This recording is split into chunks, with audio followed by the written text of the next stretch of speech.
ਵਾਹਿਗੁਰੂ ਜੀ ਕਾ ਖਾਲਸਾ ਵਾਹਿਗੁਰੂ ਜੀ ਕੀ ਫਤਿਹ। ਤੁਸੀਂ ਸੁਣ ਰਹੇ ਹੋ YouTube ਚੈਨਲ ਅਕਾਲ ਆਡੀਓ ਬੁੱਕਸ। ਮੈਂ ਸੰਦੀਪ ਸਿੰਘ ਲੈ ਕੇ ਹਾਜ਼ਰ ਹਾਂ ਲੇਖਕ ਸਰਦਾਰ ਕਪੂਰ ਸਿੰਘ ਜੀ ਦੀ ਲਿਖੀ ਹੋਈ ਕਿਤਾਬ ਰਾਜ ਕਰੇਗਾ ਖਾਲਸਾ ਤੇ ਹੋਰ ਨਿਬੰਧ। ਅੱਜ ਕਰਾਂਗੇ 8ਵੇਂ ਅਧਿਆਇ ਦੀ ਸ਼ੁਰੂਆਤ, ਜਿਸ ਦਾ ਨਾਮ ਹੈ ਗੁਰੂ ਗੋਬਿੰਦ ਸਿੰਘ ਅਗਾਂਹਵਧੂ ਲਿਖਾਰੀ। ਲੇਖਕ ਨੇ ਪਿਛਲੇ ਅਧਿਆਇ ਵਿੱਚ ਗੁਰੂ ਗੋਬਿੰਦ ਸਿੰਘ ਜੀ ਦੇ ਸਰੂਪ ਬਾਰੇ ਇੰਜ ਵਿਆਖਿਆ ਕੀਤੀ ਸੀ ਕਿ ਗੁਰੂ ਸਾਹਿਬ ਆਪ ਅਕਾਲ ਪੁਰਖ ਦੀ ਜੋਤ ਹਨ, ਜਿਨ੍ਹਾਂ ਦੇ ਸਰੂਪ ਦੀ ਵਿਆਖਿਆ ਸ਼ਬਦਾਂ ਰਾਹੀਂ ਨਹੀਂ ਕੀਤੀ ਜਾ ਸਕਦੀ, ਅਤੇ ਨਾਲ ਹੀ ਭਗਤੀ ਅਤੇ ਸ਼ਕਤੀ ਦੇ ਸੁਮੇਲ ਦੀ ਵੀ ਗੱਲ ਕੀਤੀ ਸੀ। ਖੈਰ, ਹੁਣ ਸ਼ੁਰੂਆਤ ਕਰਦੇ ਹਾਂ 8ਵਾਂ ਅਧਿਆਇ, ਜਿਸ ਦਾ ਨਾਮ ਹੈ ਗੁਰੂ ਗੋਬਿੰਦ ਸਿੰਘ ਅਗਾਂਹਵਧੂ ਲਿਖਾਰੀ। ਗੁਰੂ ਗੋਬਿੰਦ ਸਿੰਘ ਜੀ ਦੀ ਸ਼ਖਸੀਅਤ ਇਸ ਕਦਰ ਜਟਿਲ ਹੈ ਕਿ ਵਰਤਮਾਨ ਸਮੇਂ ਦਾ ਹਿੰਦੁਸਤਾਨੀ ਨੌਜਵਾਨ ਉਸ ਦੇ ਸੈਂਸਰ ਪੱਖਾਂ ਤੋਂ ਜਾਣੂ ਨਹੀਂ ਹੋ ਸਕਿਆ। ਕਈਆਂ ਨੂੰ ਤਾਂ ਇਹ ਇਸ ਕਦਰ ਚੁੰਦਿਆ ਦੇਣ ਵਾਲੇ ਤੇਜ ਨਾਲ ਨਜ਼ਰੀ ਪਈ ਕਿ ਉਹ ਇਸ ਨੂੰ ਇੱਕ ਨੂਰ ਦੇ ਹੜ ਵਾਂਗ ਜਾਪੀ, ਅਤੇ ਕਈਆਂ ਲਈ ਇਹ ਕੇਵਲ ਇੱਕ ਇਤਿਹਾਸਿਕ ਘਟਨਾ ਹੀ ਸੀ, ਜਿਸ ਦੀ ਵਿਸ਼ੇਸ਼ਤਾ ਕੇਵਲ ਇੰਨੀ ਹੈ ਕਿ ਉਸਨੇ ਜ਼ਮਾਨੇ ਦੇ ਹਾਲਾਤ ਨੂੰ ਮੁੱਖ ਰੱਖਦਿਆਂ ਇੱਕ ਮੌਲਿਕ ਆਕਾਰ ਦੀ ਕਾਮਯਾਬੀ ਹਾਸਲ ਕੀਤੀ। ਜਿਨ੍ਹਾਂ ਸਮਿਆਂ ਦੇ ਲੋਕਾਂ ਲਈ ਉਹਨਾਂ ਨੇ ਘਾਲਾਂ ਘਲੀਆਂ ਅਤੇ ਦੁੱਖ ਸਹਾਰੇ, ਅਤੇ ਜਿਨ੍ਹਾਂ ਰਾਹੀਂ ਉਹ ਆਪਣੇ ਤੇਜ ਨੂੰ ਪਸਾਰਨਾ ਲੋੜੀਂਦੇ ਸਨ, ਉਹ ਸਮੇਂ ਅਤੇ ਉਸ ਸਮੇਂ ਦੇ ਲੋਕਾਂ ਨੇ ਹਾਲੇ ਤੱਕ 18ਵੀਂ ਸਦੀ ਦੀਆਂ ਸਮਾਜਿਕ ਅਤੇ ਰਾਜਸੀ ਕਸ਼ਟਾਂ ਦੇ ਸਦਮਿਆਂ ਹੇਠੋਂ ਆਪਣਾ ਸਿਰ ਹੀ ਨਹੀਂ ਸੀ ਉਠਾਇਆ ਕਿ ਛੇਤੀ ਹੀ ਇਹ ਲੋਕ ਹਿੰਦੁਸਤਾਨ ਵਿੱਚ ਅੰਗਰੇਜ਼ੀ ਰਾਜ ਦੇ ਸਥਾਪਿਤ ਹੁੰਦਿਆਂ ਹੀ ਵਿਦੇਸ਼ੀ ਸਭਿਅਤਾ ਦੀ ਉੱਠਦੀ ਛੱਲਦੀ ਚੱਦ ਹੇਠਾਂ ਆ ਗਏ। ਇਹਨਾਂ ਕਾਰਨਾਂ ਕਰਕੇ ਇਹਨਾਂ ਲੋਕਾਂ ਨੂੰ ਕਦੇ ਵੀ ਲੋੜੀਂਦੇ ਆਤਮਿਕ ਟਿਕਾਉ ਦੀ ਪ੍ਰਾਪਤੀ ਨਾ ਹੋਈ, ਜਿਸ ਨਾਲ ਕਿ ਗੁਰੂ ਗੋਬਿੰਦ ਸਿੰਘ ਜੀ ਦੀ ਸ਼ਖਸੀਅਤ ਨੂੰ ਸਮਝਿਆ ਜਾ ਸਕਦਾ ਸੀ। ਅਤੇ ਅੱਜ ਹਿੰਦੁਸਤਾਨ ਸਮੇਤ ਸਾਰੇ ਸੰਸਾਰ ਦੇ ਨੌਜਵਾਨ ਨਵੇਂ ਚਾਨਣ ਦੀ ਰੋਸ਼ਨੀ ਦੀ ਉਡੀਕ ਵਿੱਚ ਮੌਤ ਦੀਆਂ ਦਹਿਲੀਜ਼ਾਂ ਵਿੱਚ ਆ ਖਲੋਤੇ ਹਨ। ਯੂਰਪ ਵਿੱਚ ਅਤੇ ਬਾਕੀ ਪੰਜੇ ਦੀਪਾਂ ਵਿੱਚ ਨੌਜਵਾਨਾਂ ਨੇ ਲੱਖਾਂ ਦੀ ਸੰਖਿਆ ਵਿੱਚ ਨਵੀਂ ਦੁਨੀਆ ਉਸਾਰ ਲਈ, ਜਿਸ ਦਾ ਖਿਆਲ ਹਾਲੇ ਪੂਰੀ ਪਕਿਆਈ ਨੂੰ ਵੀ ਹਾਸਿਲ ਨਹੀਂ ਕਰ ਸਕਿਆ। ਆਪਣੇ ਤਨ, ਮਨ, ਧਨ ਤੇ ਸਰਬੰਸ ਕੁਰਬਾਨ ਕਰਨ ਲਈ ਤਤਪਰ ਨਜ਼ਰ ਆਉਂਦੇ ਹਨ। ਲੱਖਾਂ ਹੀ ਐਸੇ ਸੁਪਨੇ ਦੀ ਪੂਰਤੀ ਲਈ ਜਾਨਾਂ ਦੇ ਚੁੱਕੇ ਹਨ, ਅਤੇ ਕਰੋੜਾਂ ਐਸੇ ਹਨ ਹਿੰਦੁਸਤਾਨ ਵਿੱਚ ਅਤੇ ਸੰਸਾਰ ਦੇ ਦੂਸਰੇ ਦੇਸ਼ਾਂ ਵਿੱਚ ਜੋ ਆਸਵੰਦ ਨੀਚਾ ਲਾਈ ਉਸ ਪਾਸੇ ਜਿਸ ਪਾਸੇ ਵੱਲੋਂ ਚਾਨਣ ਦੀ ਅਜਿਹੀ ਕਿਰਨ ਦੇ ਆਉਣ ਦੀ ਸੰਭਾਵਨਾ ਹੋਵੇ, ਬੜੀ ਤਾਂਘ ਨਾਲ ਮੂੰਹ ਉਠਾਈ ਉਡੀਕ ਕਰ ਰਹੇ ਹਨ। ਗਾਲਿਬ ਦੇ ਸ਼ਬਦਾਂ ਵਿੱਚ ਉਹਨਾਂ ਦੀ ਹਾਲਤ ਅਜਿਹੀ ਹੈ ਕਿ ਚਲਤਾ ਹੂੰ ਥੋੜੀ ਦੂਰ हर एक राह रो के साथ, पहचानता नहीं हूं अभी रहबर को मैं। संसार के सारे महाद्वीपां अंदर कोई कौम ऐसी नहीं है जिसने नौजवान हजारां लखां दी गिनती विच एक ऐसी दुनिया दे रचण दे उदेश दी खातिर जिथे उन्हां दे ख्याल अनुसार लोग ज्यादा सुतंत्र, खुशहाल ਅਤੇ उन्नति दे मौकिਆਂ दे मालिक होणगे। जेलां विच सड़ रहे, ਭੁੱਖੇ ਮਰ ਰਹੇ ਅਤੇ ਸਖਤੀਆਂ ਤੇ ਮੁਸੀਬਤਾਂ ਬਰਦਾਸ਼ਤ ਕਰ ਰਹੇ ਹਨ। ਸਾਡੇ ਵਿੱਚੋਂ ਬਹੁਤ ਸਾਰਿਆਂ ਦੀਆਂ ਜ਼ਿੰਦਗੀਆਂ ਵਿੱਚ ਇਹ ਦੂਸਰਾ ਮੌਕਾ ਆਇਆ ਹੈ ਜਦ ਦੁਨੀਆ ਦੀਆਂ ਆਤਮਿਕ ਬੁਨਿਆਦਾਂ ਤਮਾਮ ਧਰਤੀ ਤੇ ਫੈਲੀ ਜੰਗ ਦੇ ਕਾਰਨ ਹਿੱਲ ਗਈਆਂ ਹਨ, ਅਤੇ ਦੁਨੀਆ ਦੇ ਨੌਜਵਾਨਾਂ ਨੇ ਇਸ ਝੱਖੜ ਵਿੱਚ ਜੋ ਝੱਖੜ ਉਹਨਾਂ ਨੇ ਆਪ ਚੁਲਾਇਆ ਨਹੀਂ ਸੀ, ਅਤੇ ਜਿਸ ਦਾ ਅੰਤਿਮ ਸਿੱਟਾ ਹੋ ਸਕਦਾ ਹੈ ਕਿ ਉਸ ਦੀਆਂ ਖੁਆਇਸ਼ਾਂ ਤੇ ਸਦਰਾਂ ਦੇ ਸੁਪਨਿਆਂ ਨਾਲ ਦੂਰ ਦਾ ਸੰਬੰਧ ਵੀ ਨਾ ਰੱਖਦਾ ਹੋਵੇ, ਪੈ ਕੇ ਦੁੱਖ ਜਰੇ ਅਤੇ ਤਕਲੀਫਾਂ ਸਹਾਰੀਆਂ ਹਨ। ਉਹ ਇੱਕ ਐਸੀ ਕਿਸਮਤ ਦੇ ਸ਼ਿਕਾਰ ਹੋ ਗਏ ਹਨ ਜੋ ਉਹਨਾਂ ਦੇ ਵੱਸ ਤੋਂ ਬਾਹਰ ਬਿਜਲੀ ਵਾਂਗ ਅਸਮਾਨੋਂ ਡਿੱਗੀ, ਅਤੇ ਉਹ ਇੱਕ ਐਸੀ ਹੋਣੀ ਦੀ ਆਹੂਤੀ ਬਣ ਰਹੇ ਹਨ ਜਿਸ ਦਾ ਰਸਤਾ ਨਾ ਉਹ ਰੋਕ ਸਕਦੇ ਹਨ ਅਤੇ ਨਾ ਹੀ ਘੜ ਸਕਦੇ ਹਨ। ਦੁਨੀਆ ਦੇ ਇਤਿਹਾਸ ਦੇ ਇਸ ਨਾਜ਼ੁਕ ਮਰਹਲੇ ਤੋਂ ਜਦ ਕਿ ਸੰਸਾਰ ਭਰ ਦੇ ਨੌਜਵਾਨ ਹਨੇਰਾ ਦੂਰ ਕਰਨ ਵਾਲੇ ਚਾਨਣ ਦੇ ਉਡੀਕਵਾਨ ਹੋ ਰਹੇ ਹਨ, ਉਹਨਾਂ ਦੀ ਇਸ ਲੋੜ ਨੂੰ ਅਨੁਭਵ ਕਰਦੇ ਹੋਏ ਯੂਰਪ ਦੀ ਇੱਕ ਐਸੀ ਸ਼੍ਰੇਣੀ ਨੇ ਜਨਮ ਧਾਰ ਲਿਆ ਜੋ ਆਪਣੇ ਆਪ ਨੂੰ ਦਿਮਾਗੀ ਤਬਕਾ ਜਾਂ ਤਰੱਕੀ ਪਸੰਦ ਲਿਖਾਰੀ ਕਹਿਲਾਉਂਦੇ ਹਨ। ਹਿੰਦੁਸਤਾਨ ਵਿੱਚ ਤਾਂ ਨੌਜਵਾਨ ਕੇਵਲ ਯੂਰਪ ਦੇ ਦਿਮਾਗੀ ਤਬਕੇ ਦੀਆਂ ਪ੍ਰਤੀਬਿੰਬਿਤ ਕਿਰਨਾਂ ਦੀ ਵੀ ਪੈਰਵੀ ਕਰ ਛੱਡਣ ਨੂੰ ਕਾਫੀ ਸਮਝ ਬੈਠੇ ਹਨ ਅਤੇ ਉਹਨਾਂ ਨੂੰ ਇਹ ਖਿਆਲ ਨਹੀਂ ਆਇਆ ਕਿ ਉਹਨਾਂ ਦੇ ਆਪਣੇ ਅੰਦਰ ਹੀ ਵਿਦੇਸ਼ੀ ਕਿਰਨਾਂ ਤੋਂ ਕਿਤੇ ਵੱਧ ਲਿਸ਼ਕਣਾ ਚਾਨਣ ਮੀਨਾਰ ਮੌਜੂਦ ਹੈ। ਗੁਰੂ ਗੋਬਿੰਦ ਸਿੰਘ ਬਤੌਰ ਲਿਖਾਰੀ ਦੇ ਘਬਰਾਏ ਹੋਏ ਵਰਤਮਾਨ ਦੀਆਂ ਤਮਾਮ ਲੋੜਾਂ ਨੂੰ ਪੂਰਾ ਕਰਦਾ ਹੈ। ਇਹ ਚਾਨਣ ਮੀਨਾਰ ਅੰਜਲੀ ਰੋਸ਼ਨੀ ਬਖਸ਼ਦਾ ਹੈ ਜੋ ਕਦੇ ਫੇਲ ਨਹੀਂ ਹੁੰਦੀ। ਇਸ ਦੇ ਉਲਟ ਯੂਰਪੀ ਲਿਖਾਰੀਆਂ ਦੀ ਰਹਿਨੁਮਾਈ ਯੂਰਪ ਅਤੇ ਅਮਰੀਕਾ ਤੋਂ ਆਏ ਭੀੜ ਭਰੇ ਸਮਿਆਂ ਦੇ ਵਿੱਚ ਇੱਕਦਮ ਜਵਾਬ ਦੇ ਗਈ ਹੈ। ਦ ਕੰਸਾਈਜ਼ ਆਕਸਫੋਰਡ ਡਿਕਸ਼ਨਰੀ ਦੇ ਤੀਸਰੇ ਐਡੀਸ਼ਨ 1934 ਵਿੱਚ ਦਿਮਾਗੀ ਤਬਕੇ ਦੀ ਤਾਰੀਫ ਇਸ ਤਰ੍ਹਾਂ ਕੀਤੀ ਹੈ, ਅਰਥਾਤ ਕਿਸੇ ਕੌਮ ਦਾ ਉਹ ਭਾਗ ਜੋ ਸੁਤੰਤਰ ਵਿਚਾਰ ਕਾਇਮ ਕਰਨਾ ਲੋੜਦਾ ਹੈ। 1936 ਤੱਕ ਜਦ ਕਿ ਵਾਯੂਮੰਡਲ ਵਿੱਚ ਜਨਤਕ ਫਰੰਟ ਅਤੇ ਫਾਸਤੀ ਉਛਾਲ ਦਾ ਜ਼ੋਰ ਸੀ, ਇਸ ਤਾਰੀਫ ਵਿੱਚ ਢੇਰ ਤਬਦੀਲੀ ਹੋ ਗਈ। ਛੋਟੀ ਆਕਸਫੋਰਡ ਡਿਕਸ਼ਨਰੀ ਵਿੱਚ ਇੰਟੈਲੀਜੈਂਸੀਆ ਦੇ ਅਰਥ ਹਨ ਉਹ ਸ਼੍ਰੇਣੀ ਜੋ ਆਬਾਦੀ ਦੇ ਸੁਸਿੱਖਿਅਤ ਭਾਗ ਤੇ ਨਿਰਭਰ ਹੁੰਦੀ ਹੈ ਅਤੇ ਜੋ ਪਬਲਿਕ ਰਾਏ ਨੂੰ ਬਣਾ ਸਕਣ ਦੇ ਕਾਬਿਲ ਸਮਝੀ ਜਾਂਦੀ ਹੈ।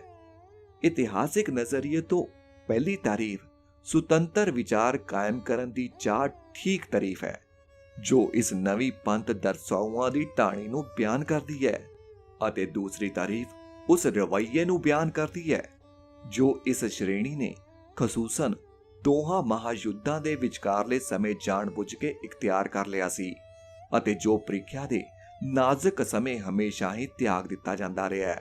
ਪਹਿਲੇ ਮਹਾਯੁੱਧ ਨੇ ਜੋ ਹਲੂਣਾ ਦਿੱਤਾ ਉਸ ਤੋਂ ਨਜ਼ਰ ਆ ਰਿਹਾ ਸੀ ਕਿ ਜਿਸ ਚੀਜ਼ ਨੂੰ ਮਾਰਕਸਵਾਦੀ ਉੱਪਰ ਉਸਾਰੀ ਆਖਦੇ ਹਨ ਉਹ ਸਭ ਢਹਿ ਜਾਵੇਗੀ ਅਤੇ ਜ਼ਿੰਦਗੀ ਦੀਆਂ ਨਵੀਆਂ ਸੱਭਿਅਤਕ ਆਤਮਿਕ ਕੀਮਤਾਂ ਤੇ ਨਵੀਂ ਉਸਾਰੀ ਹੋ ਸਕੇਗੀ। ਨਵੇਂ ਪ੍ਰਾਪਤ ਕੀਤੇ ਖਿਆਲਾਂ ਦੀ ਸਮੁੱਚੀ ਸ਼ਕਤੀ ਇਨਕਲਾਬੀ ਤਬਦੀਲੀ ਦੀ ਸੂਚਕ ਸੀ। ਗਿਆਨ, ਮਨੋਵਿਗਿਆਨ, ਲੈਨਿਨਵਾਦ ਅਤੇ ਅਚੇਤਨਾਵਾਦ ਆਦਿ ਨਵੇਂ ਵਿਸ਼ਿਆਂ ਕਰਕੇ ਲਾਇਬ੍ਰੇਰੀ ਦੀ ਦੁਨੀਆ ਵਿੱਚ ਬਿਲਕੁਲ ਨਵੀਂ ਰਚਨਾ ਰਚੀ ਗਈ ਸੀ ਅਤੇ ਇਸ ਦੀ ਜਗਮਗਾਉਂਦੀ ਅਤੇ ਚੁੰਦਿਆ ਦੇਣ ਵਾਲੀ ਛੀਬੀ ਨੂੰ ਵੇਖ ਕੇ ਦਿਮਾਗੀ ਸ਼੍ਰੇਣੀ ਨੇਮਸ਼ੁਦਾਈ ਹੋ ਉਠੀ। ਇਸ ਕਲਪਿਤ ਦੁਨੀਆ ਦੇ ਮੁਕਾਬਲੇ ਉੱਤੇ ਪੁਰਾਣੇ ਇਤਕਾਦਾਂ ਤੇ ਪਰੰਪਰਾ ਦੀ ਪਿਛੜੀ ਦੁਨੀਆ ਕਿੰਨੀ ਕੋਝੀ ਲੱਗਦੀ ਸੀ। ਇਹ ਕਿੰਨਾ ਸੋਹਣਾ ਅਵਸਰ ਸੀ ਪੁਰਾਣੀ ਦੁਨੀਆ ਢਾਹ ਕੇ ਨਵੇਂ ਸਿਰੇ ਉਸਾਰਨ ਦਾ। ਇਹ ਕਿੰਨਾ ਸੋਹਣਾ ਇਤਿਹਾਸਿਕ ਮੌਕਾ ਸੀ, ਪਰੰਤੂ ਉਹਨਾਂ ਨੂੰ ਕੋਈ ਰੋਸ਼ਨੀ ਉਹਨਾਂ ਦੀ ਆਪਣੀ ਨਿੱਜੀ ਸਮਝ ਦੀ ਰੋਸ਼ਨੀ ਤੋਂ ਉਚੇਰੀ ਨਹੀਂ ਸੀ ਲੱਗਦੀ ਜੋ ਉਹਨਾਂ ਦੀ ਰਹਿਨੁਮਾਈ ਕਰਦੀ। ਉਹਨਾਂ ਪਾਸ ਅੱਗੇ ਲੈ ਜਾਣ ਵਾਲੇ ਅਤੇ ਸਹਾਰਾ ਦੇਣ ਵਾਲੇ ਸਾਥੀ ਨਹੀਂ ਸਨ। ਮਨ ਨੀਵਾ ਮਤ ਉੱਚੀ, ਮਤ ਕਾ ਰਾਖਾ ਸਵਾਸ ਸਵਾਸ ਵਾਹਿਗੁਰੂ। ਨਤੀਜਾ ਇਹ ਨਿਕਲਿਆ ਕਿ ਪਹਿਲੇ 2 ਦਹਾਕਿਆਂ ਵਿੱਚ ਇਸ ਲਹਿਰ ਨੇ ਜੋ ਨਵੀਆਂ ਨੀਹਾਂ ਉੱਤੇ ਨਵੀਆਂ ਕੀਮਤਾਂ ਨਾਲ ਉਸਾਰੀ ਕਰਨ ਦੇ ਹੱਕ ਵਿੱਚ ਸੀ, ਆਪਣੀ ਸ਼ਕਤੀ ਨੂੰ ਉਹਨਾਂ ਹਲਕਿਆਂ ਅਤੇ ਤਬਕਿਆਂ ਉੱਤੇ ਕੇਂਦਰਿਤ ਕਰ ਦਿੱਤਾ ਜਿਨ੍ਹਾਂ ਨਾਲ ਕਿ ਇਸ ਦਾ ਸਬੰਧ ਸੀ। ਉਸ ਵੇਲੇ ਯੂਰਪ ਦੀ ਰਾਜਸੀ ਸਥਿਤੀ ਨੂੰ ਦਿਮਾਗੀ ਸ਼੍ਰੇਣੀ ਨਾਲੋਂ ਇੱਕ ਬੇਦਰਦ ਨੌਕਰਸ਼ਾਹੀ ਦੀ ਵਧੇਰੇ ਲੋੜ ਸੀ। ਦਿਮਾਗੀ ਸ਼੍ਰੇਣੀ ਦੇ ਜੋ ਥੋੜੇ ਬਹੁਤ ਮੈਂਬਰ ਇਸ ਵਿੱਚ ਸ਼ਾਮਿਲ ਹੋ ਸਕੇ ਉਹ ਪਹਿਲੋਂ ਤਾਂ ਸੁਤੰਤਰ ਵਿਚਾਰ ਲਈ ਹੱਕ ਅਤੇ ਫਿਰ ਛੇਤੀ ਹੀ ਇਸ ਲਈ ਖੁਆਹਿਸ਼ ਵੀ ਗਵਾ ਬੈਠੇ। ਉਹ ਮੁਤਾਸਬ ਫਿਰਕੂ ਅਤੇ ਪਾਰਟੀ ਪ੍ਰਚਾਰਕ ਬਣ ਗਏ ਅਤੇ ਉਹਨਾਂ ਵਿੱਚੋਂ ਜੋ ਸਭ ਨਾਲੋਂ ਅੱਛੇ ਸਨ ਉਹਨਾਂ ਦਾ ਅੰਤ ਬਹੁਤ ਦੁਖਦਾਈ ਹੋਇਆ। ਖਾਸ ਕਰਕੇ ਦੁਖਦਾਈ ਹਾਲਤ ਇਹਨਾਂ ਦੀ ਜਰਮਨੀ ਵਿੱਚ ਹੀ ਹੋਈ ਜਿੱਥੋਂ ਦੀ ਦਿਮਾਗੀ ਸ਼੍ਰੇਣੀ ਇੱਕ ਤਰ੍ਹਾਂ ਨਾਲ ਆਪਣੀ ਮੰਜ਼ਿਲ ਤੱਕ ਲਗਭਗ ਪਹੁੰਚ ਚੁੱਕੀ ਸੀ ਅਤੇ ਰਾਜਸੀ ਇਨਕਲਾਬ ਕਰਨ ਵਿੱਚ ਸਫਲ ਹੋ ਚੱਲੀ ਸੀ। ਲੈਬਨਾਕ ਅਤੇ ਲੈਂਕਸਬਰਗ ਪਹਿਲੀ ਭੂਗੋਲਿਕ ਜੰਗ ਦੇ ਪਿੱਛੋਂ ਹੀ ਕਤਲ ਕਰ ਦਿੱਤੇ ਗਏ। ਪਾਲ ਲੇਵੀ ਨੇ ਆਤਮਘਾਤ ਕਰ ਲਿਆ ਅਤੇ ਰੂਥ ਕਿਤੇ ਗੁੰਮਸੁੰਮ ਹੋ ਗਿਆ। ਟੋਲਰ ਨੇ ਨਿਊਯਾਰਕ ਵਿੱਚ ਫਾਹਾ ਲੈ ਲਿਆ ਅਤੇ ਮੁਈ ਸ਼ਾਮ ਨੂੰ ਜਰਮਨ ਕੈਦੀਆਂ ਦੇ ਇੱਕ ਕੈਂਪ ਵਿੱਚ ਫਾਂਸੀ ਦੇ ਦਿੱਤੀ ਗਈ। ਬਾਕੀ ਦੇ ਦਿਮਾਗੀ ਸ਼੍ਰੇਣੀ ਦੇ ਪੁਰਸ਼ਾਂ ਦਾ ਦੁਖਾਂਤ ਇਸ ਤਰ੍ਹਾਂ ਮੁਕੰਮਲ ਹੋਇਆ ਕਿ ਉਹਨਾਂ ਨੇ ਹੌਲੀ-ਹੌਲੀ ਇਨਸਾਨੀਅਤ ਦੀ ਇਸ ਜ਼ਬਰਦਸਤ ਜੰਗ ਤੋਂ, ਜੋ ਅੱਜ ਕੱਲ੍ਹ ਲੜੀ ਜਾ ਰਹੀ ਹੈ, ਬੇਪਰਵਾਹੀ ਅਖਤਿਆਰ ਕਰ ਲਈ।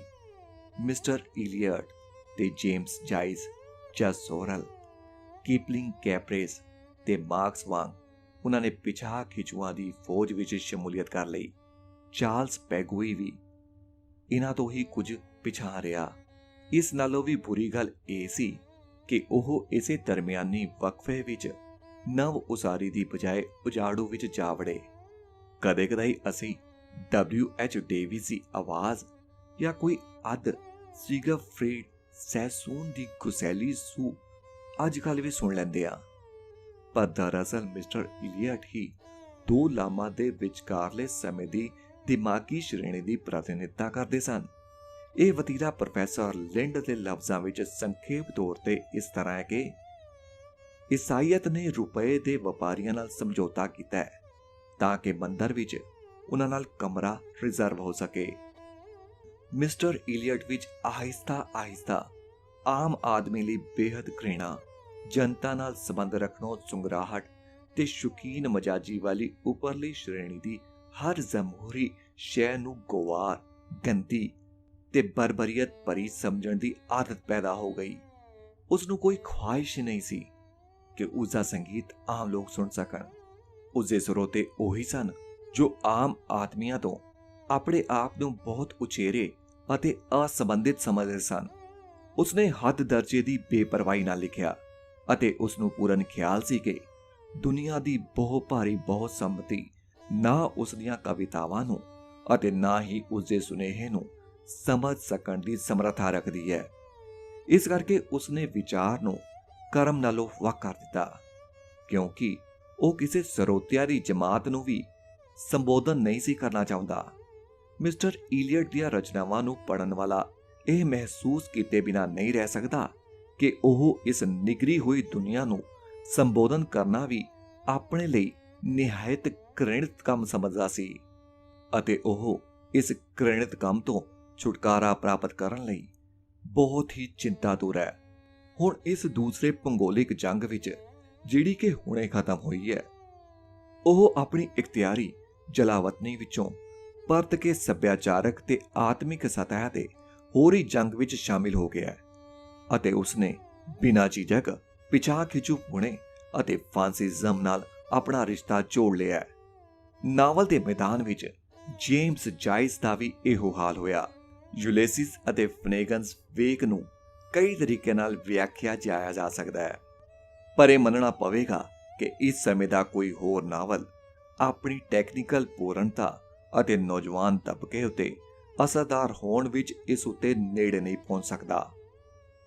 ਪਰ ਜੇਮਸ ਜਾਇਸ ਅਤੇ ਮਿਸਟਰ ਇਲੀਅਟ ਦੀਆਂ ਰਚਨਾਵਾਂ ਵਿੱਚ ਜਿਹੜੀ ਚੀਜ਼ ਖਾਸ ਤੌਰ ਉੱਤੇ ਜ਼ਰੂਰੀ ਹੈ, ਉਹ ਸਬੂਤ ਹੈ ਜਿਸ ਨੂੰ ਉਹ ਆਤਮਕ ਕੀਮਤਾਂ ਦੇ ਅੰਤਿਮ ਪਵਰੂਪ ਲਈ ਪੇਸ਼ ਕਰਦੇ ਹਨ ਅਤੇ ਉਹਨਾਂ ਕੋਲਾਂ ਵੱਲ ਨਫ਼ਰਤ ਭਰੀ ਬੇਪਰਵਾਹੀ ਵਰਤਦੇ ਹਨ, ਜਿਨ੍ਹਾਂ ਵਿੱਚ ਦੁਨੀਆ ਭਰ ਦੇ ਹਜ਼ਾਰਾਂ ਨੌਜਵਾਨਾਂ ਦੀ ਬਹੁਤ ਵੱਡੀ ਬਹੁਤ ਸੰਮਤੀ ਇਸ ਵੇਲੇ ਰੁਚੀ ਹੋਈ ਹੈ।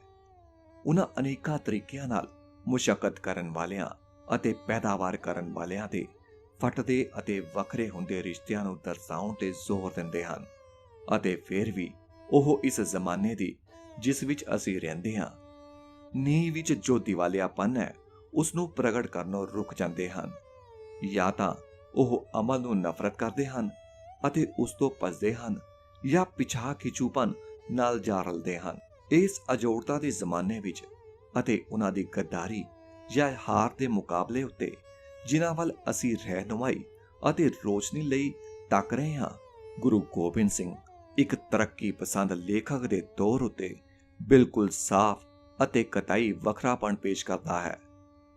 ਉਹ ਆਪਣੀਆਂ ਲਿਖਤਾਂ ਵਿੱਚ ਇਨਸਾਨੀ ਤਜਰਬੇ ਦੀ ਬੁਨਿਆਦੀ ਏਕਤਾ ਤੇ ਇਨਹਿਸਾਰ ਰੱਖਦਾ ਹੈ ਅਤੇ ਇਸ ਆਧਾਰ ਉੱਤੇ ਉਸ ਨੂੰ ਸਾਰੇ ਮਨੁੱਖ ਨਸਲੀ ਤੇ ਕੌਮੀ ਹੱਦ ਬੁਨਿਆਦੀਆਂ ਵਿਤਕਰਾ ਤੋਂ ਲਾਂਭੇ ਹੋ ਕੇ ਬਰਾਬਰ ਨਜ਼ਰ ਆਉਂਦੇ ਹਨ।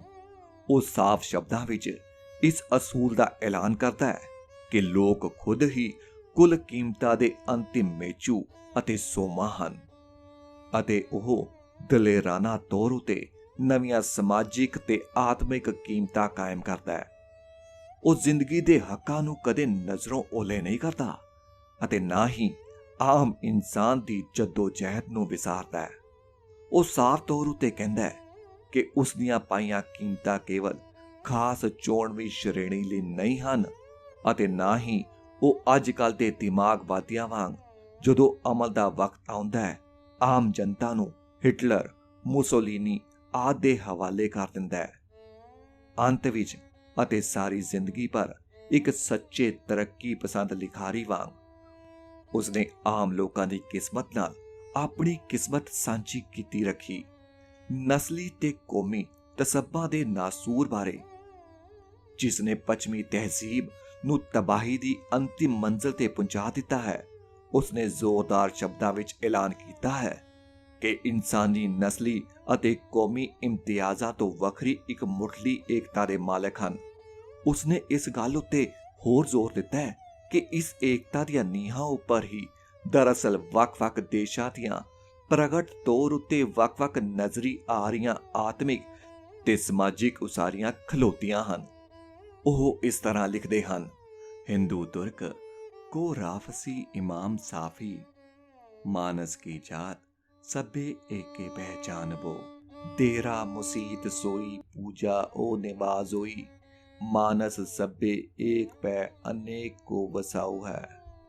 देवता अदेव जज गदर्भ तुर्क हिंदू न्यारे न्यारे देसन के पैस के प्रभो है।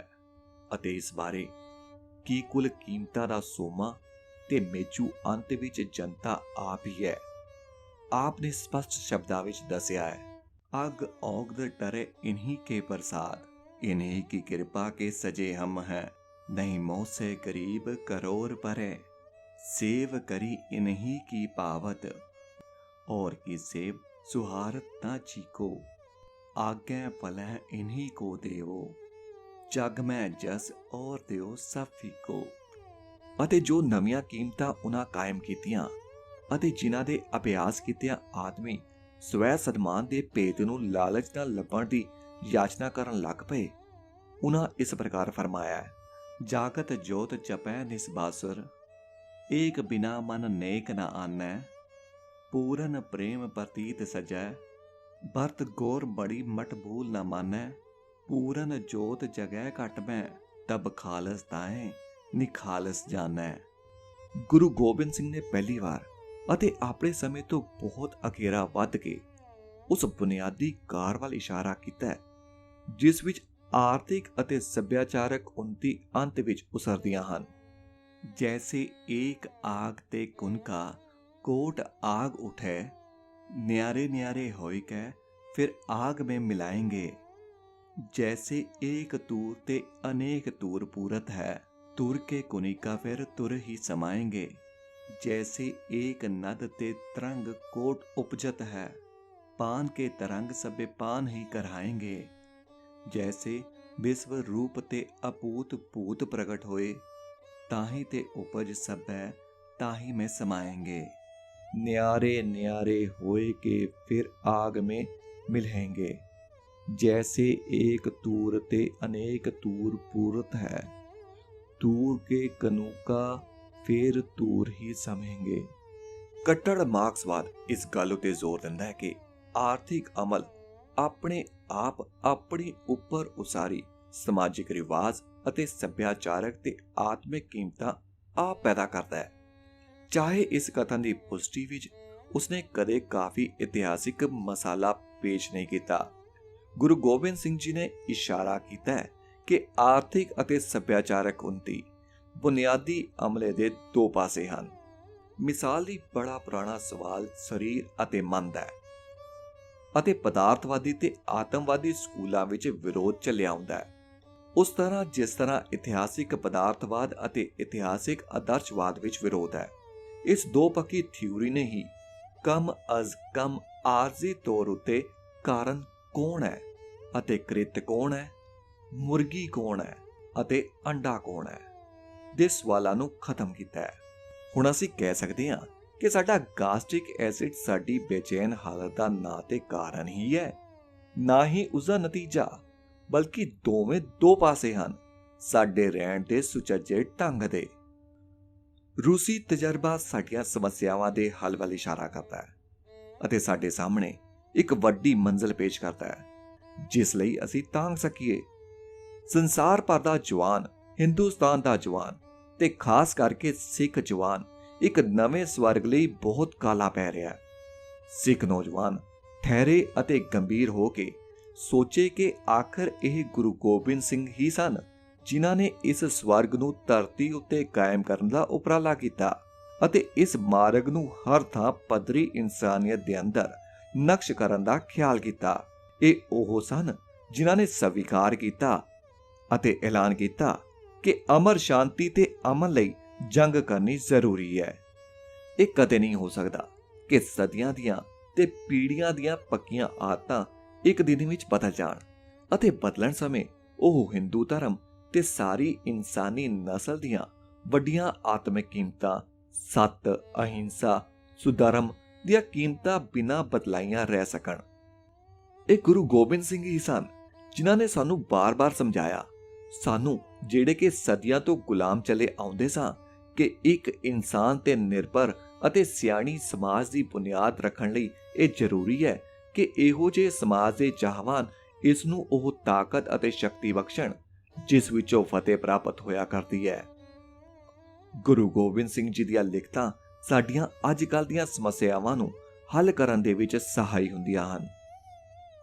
ਅਕਾਲ ਚੈਨਲ ਦੇ YouTube ਚੈਨਲ ਅਕਾਲ ਆਡੀਓ ਬੁੱਕਸ ਤੇ ਤੁਸੀਂ ਸੁਣ ਰਹੇ ਸੀ ਲੇਖਕ ਸਰਦਾਰ ਕਪੂਰ ਸਿੰਘ ਜੀ ਦੀ ਲਿਖੀ ਹੋਈ ਕਿਤਾਬ ਰਾਜ ਕਰੇਗਾ ਖਾਲਸਾ ਤੇ ਹੋਰ ਨਿਬੰਧ ਦਾ 8ਵਾਂ ਅਧਿਆਇ ਗੁਰੂ ਗੋਬਿੰਦ ਸਿੰਘ ਜੀ ਅਗਾਂਹਵਧੂ ਲਿਖਾਰੀ। ਹੁਣ ਮੈਨੂੰ ਸੰਦੀਪ ਸਿੰਘ ਨੂੰ ਦਿਓ ਇਜਾਜ਼ਤ ਤੇ ਜਲਦੀ ਹੀ ਲੈ ਕੇ ਆਵਾਂਗੇ ਇਸੀ ਕਿਤਾਬ ਦਾ ਅਗਲਾ ਅਧਿਆਇ ਜਿਸ ਦਾ ਨਾਮ ਹੈ ਸਿੱਖ ਧਰਮ ਵਿੱਚ ਦਸਮ ਗ੍ਰੰਥ ਦਾ ਸਥਾਨ। ਵਾਹਿਗੁਰੂ ਜੀ ਕਾ ਖਾਲਸਾ, ਵਾਹਿਗੁਰੂ ਜੀ ਕੀ ਫਤਿਹ।